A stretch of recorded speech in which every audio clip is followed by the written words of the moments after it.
వాహ్, గాజర్ చెట్లు భలే బాగా పెరిగిపోయాయి. ఇక తింటాను గాజర్తో హల్వా, గాజర్తో ఖీర్, గాజర్తో సమోసాలు కూడా. అరే, గాజర్తో సమోసాలు ఎవ్వరూ చేసుకోరు, కానీ ఇప్పుడు ఈ తోటను చూస్తుంటే మనసంతా సంతోషంతో నిండిపోతుంది. అరే, ఆ చివరి చెట్లేమిటి అలా పడిపోయాయి? ఏదో చేడో పేడో పట్టుంటుంది. దిష్టి బొమ్మను పెట్టినా పురుగు పుట్ర ఎక్కడి నుంచి వస్తున్నాయి? మోటు ఏదో ఒకటి చెయ్యి. ఖాళీగా ఉంటే నా బుర్ర ఏమాత్రం పనిచేయదు. నువ్వే ఏదో ఒక ఐడియా ఇవ్వు. అరే, ఆ కాకుల్ని ఇక్కడి నుంచి ఎలా తరవాలి? ఐడియా సర్జీ. మనం పెట్టబోయే దిష్టి బొమ్మ ఎలా ఉండాలంటే అది ఏ జంతువులైనా సరే బెదరగొట్టాలి, భయపడి పారిపోయేలా చెయ్యాలి. ఈ ఐడియా భలే పనిచేస్తుంది. ఇప్పుడు కనుక కాకులేమైనా ఇటువైపు వస్తే ఇక్కడి నుంచి పారిపోండి అని గట్టిగా ఆరు. అవి భయపడి ఇక్కడి నుంచి పారిపోతాయి. మళ్ళీ ఇటువైపు కన్నెత్తి కూడా చూడవు. ఆ మనుషులు మిమ్మల్ని చూసి ఒట్టి పిరిగి పందులని ఎందుకు అనుకుంటున్నారు? అలా చూడండి, వాళ్ళు మిమ్మల్ని భయపెట్టడానికి ఎన్నెన్ని నాటకాలు ఆడుతున్నారు. వాటిని దిష్టి బొమ్మలు అంటారు. మేము ఎవరిని చూసినా భయపడం. ఆ విషయం నాకు కాదు, వాళ్ళకి అర్థమయ్యేలా చెప్పండి. మీరు ఎవరికి భయపడమని. వెళ్ళండి, వాళ్ళకి ఎలాంటి గుణపాఠం చెప్తారంటే ఇక వాళ్ళ జీవితంలో వాళ్ళు ఎప్పుడు మిమ్మల్ని పిరిగి పందులు అనుకోకూడదు. స్నేహితులారా, వాడు మనల్ని చాలా కించపరుస్తున్నాడు, కానీ మనం తక్కువ వాళ్ళం కాదు, కాకులం. పదండి, ఈ విషయం వాడికి అర్థమయ్యేలా చెప్తాం. కావ్ కావ్ కావ్. అవునవును, పద పద పద. మమ్మల్ని చేయొద్దు. కాపాడండి. ఎవరైనా కాపాడండి. ఎవరైనా కాపాడండి. కాపాడండి.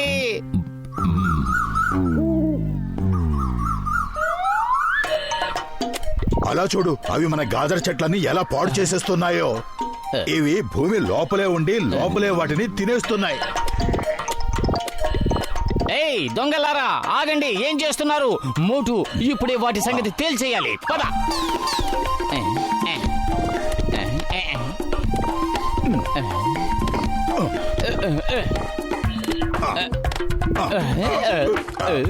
చేసేదేమో దొంగతనం, పైకి అదేది తెలియనట్టు పెద్ద సీన్ ఒకటి. అరే మోటు, నా సోదరుడా, నా ప్రాణమిత్రుడా, మీరు వేసిన గాజర్ పంట ఎలా ఉంది?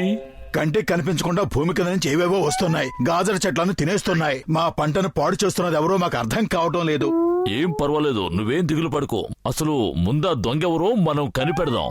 ఆ తర్వాత ఆ దొంగని ఎలా వదిలించుకోవాలో చూద్దాం. ఇక్కడ నేను ఒక సీసీటీవీ కెమెరా అమరుస్తాను. మీ గాజను దొంగిలిస్తున్న దొంగెవరో మీరింట్లో కూర్చునే తిలకించొచ్చు.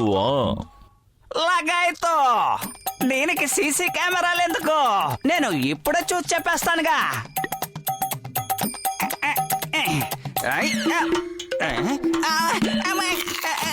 లగాయితో మమ్మీ, డాడీ, కాపాడండి.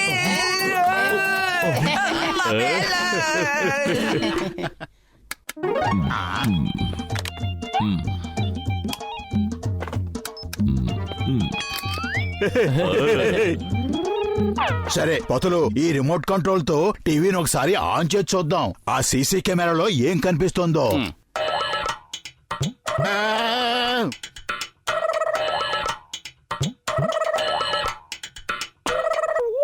ఓ, అంటే దొంగ ఇదేనా?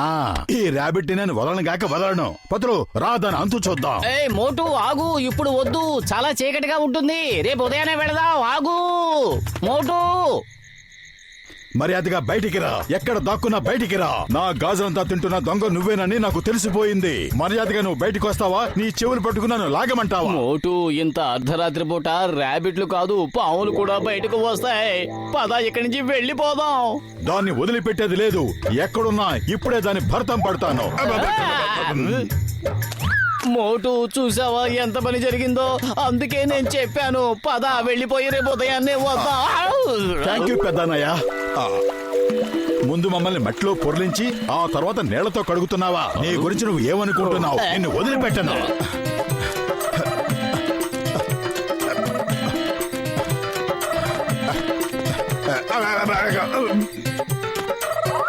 తప్పించుకుని ఎక్కడికి పోతాం అనుకున్నావు? పతులో దొంగను పట్టేసుకున్నాను. దాని చెవులు ఇప్పుడు నా చేతిలో ఉన్నాయి. ఇలా చూడు ఎలా లాక్కొచ్చానో. ఇప్పుడు నువ్వే చెప్పు, దీన్ని ఏం చేద్దాము? మన ఇద్దరిని ఏం చెయ్యాలో నీ చేతిలో ఉన్నదే నిర్ణయిస్తుంది. నువ్వు దేన్ని పట్టుకొచ్చావో ఒక్కసారి చూడు.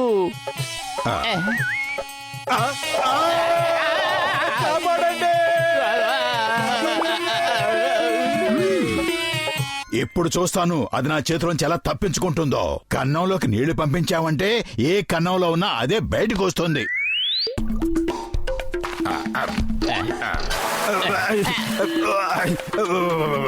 ఎంత ధైర్యం నీకు?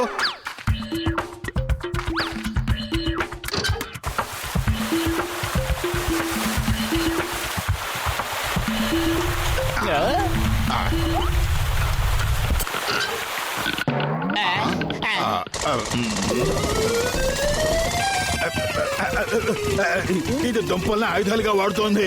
పతలు పరిగెత్తు. పతలు ఎక్కడున్నావు నువ్వు? కిలోమీటర్ దూరం పరిగెత్తి వెళ్ళిపోయాను.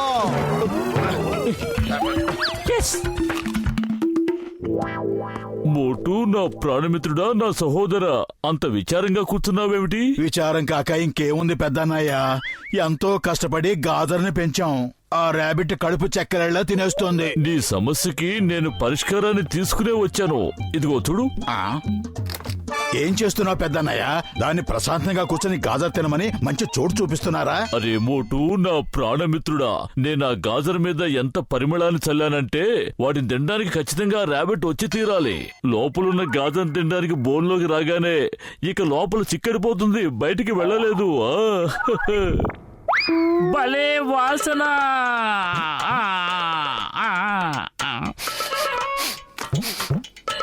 వెళ్ళు వెళ్ళు, లోపలికి వెళ్ళి కూర్చుని తిను. ఏంటలా చూస్తున్నావు?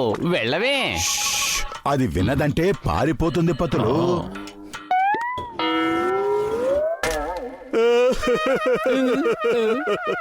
పెద్దన్నయ్య, దానికి మనకంటే ఎక్కువ తెలివితేటలు ఉన్నాయి. ఇప్పుడు ఏం చేద్దాం? పదండి, దాన్ని కొట్టును కొట్టకుండా బయటికి లాగుదాం.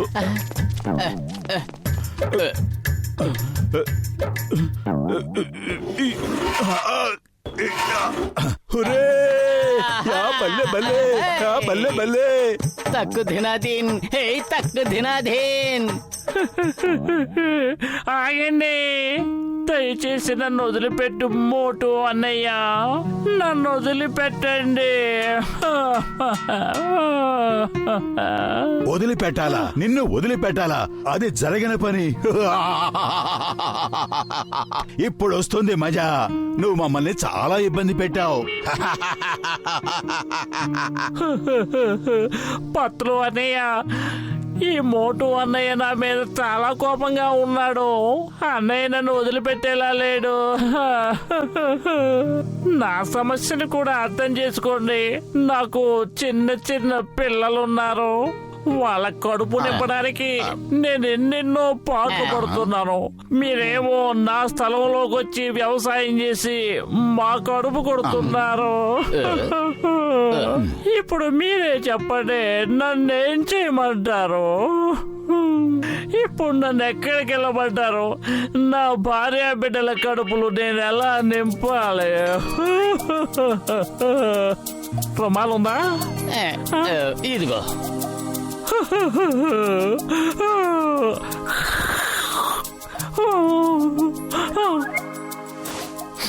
మీరు వెళ్ళి నా పిల్లలకి చెప్పండి, మీ నాన్నగారు మిమ్మల్ని ఎంతగానో ప్రేమిస్తున్నారని. నా భార్యకి చెప్పండి, జీవితాంతం నీకు తోడు నీడగా ఉంటానన్న నా వాగ్దానాన్ని నిలబెట్టుకోలేకపోతున్నాను అని. సారీ, నా బాధ్యత నేను నిర్వర్తించలేకపోతున్నాను. మేము నీ గురించి, నీ కుటుంబం గురించి ఎప్పుడూ ఆలోచించలేదు. కేవలం మా గురించే ఆలోచించుకున్నాం. వెళ్ళు పెద్దన్నయ్య, నువ్వు స్వతంత్రుడివి. సరే ర్యాబిట్ పెద్దన్నయ్య, ఈ రోజు నుంచి ఈ పొలంలో ఒక భాగాన్ని నీకే ఇచ్చేస్తున్నాం. మేము ఈ పొలంలో కేవలం నీకోసమే గాజలు పండిస్తాం.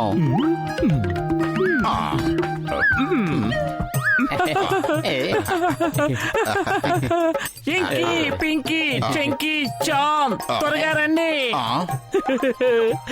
ఈ రోజు నుంచి ఈ పొలం అంతా మనదే. ఈ పొలంలో నా స్నేహితులు మోటు పత్తులు మన కోసమే గాజులు పెంచుతానన్నారు. ఇక మనం కడుపులు చెక్కలయ్యేలా తినొచ్చు. థ్యాంక్ యూ మోటు గారు, పతులు గారు. మనుషులు జంతువులు ఇలా కలిసిమెలిసి ఉంటే ఈ ప్రపంచమే స్వర్గం అయిపోతుంది. Thank you uncle. మాకు ఎటువైపు పొలం ఇస్తున్నారు? మాకెటువైపు ఇస్తారు? వాళ్ళకిచ్చారంటే మాకు కూడా ఇవ్వాలి. వాళ్ళు మనల్ని పిచ్చి వాళ్ళని చేస్తున్నారు. లేదు లేదు, మేమందరికి ఇందులో భాగం ఇచ్చేస్తే మేమేం చెయ్యాలి? కొట్టండి, వాళ్ళని తరిమి కొట్టండి. అసలు ఈ పొలం అంతా మందే.